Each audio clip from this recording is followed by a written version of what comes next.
And we are back now with the roiling debate on big city crime. A federal judge ruled this week that the stop-and-frisk tactics of New York City's police are unconstitutional, drawing a stiff rebuke from Mayor Bloomberg, qualified support from the Democrats out to replace him. So is it smart crime fighting or racial profiling? Our roundtable set to weigh in on that. First, ABC's Chief Justice correspondent Pierre Thomas sat down with New York Police Chief Ray Kelly.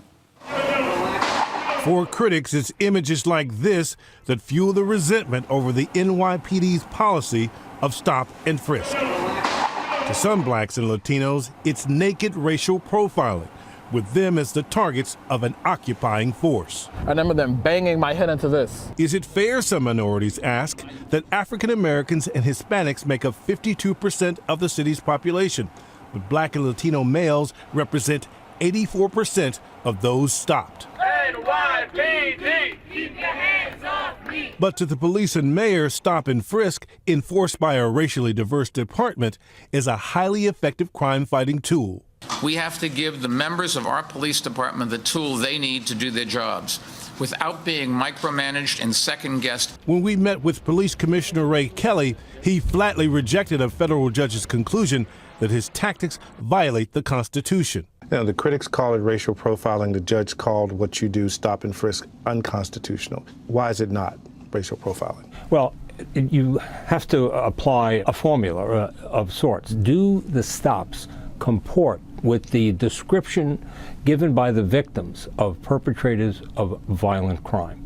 And our stops certainly do. 97% of the shooting victims in New York City are black or Latino, as is the identified perpetrators of these crimes. The issue for some of the people, the thousands who are stopped, is that if they've committed no crime, you find no weapon, that is creating a sense of resentment.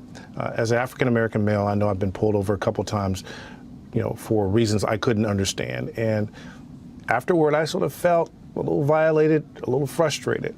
Can you see where the people are coming from? Absolutely. In terms of why they're frustrated? Absolutely. Understandable. Nobody wants to be stopped. We have engaged in a major training evolution for several years, focusing on these issues, to do these stops with courtesy, do them with respect. Stop and frisk allows officers to detain people they deem suspicious in high crime areas.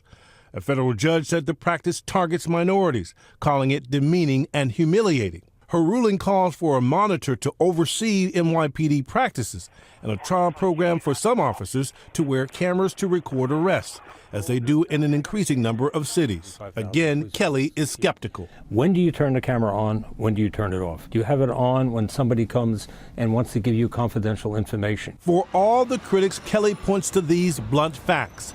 There is far less crime and less blood in his streets. In New York City, there have been more than 7,300 fewer deaths in the 11 years since Bloomberg took office than in the previous decade. That's a 50% drop. What we're doing and what we're trying to do is save lives. Murders are down to record lows, shootings down to record lows. Things are going right here in New York, and this decision certainly has the potential of overturning it.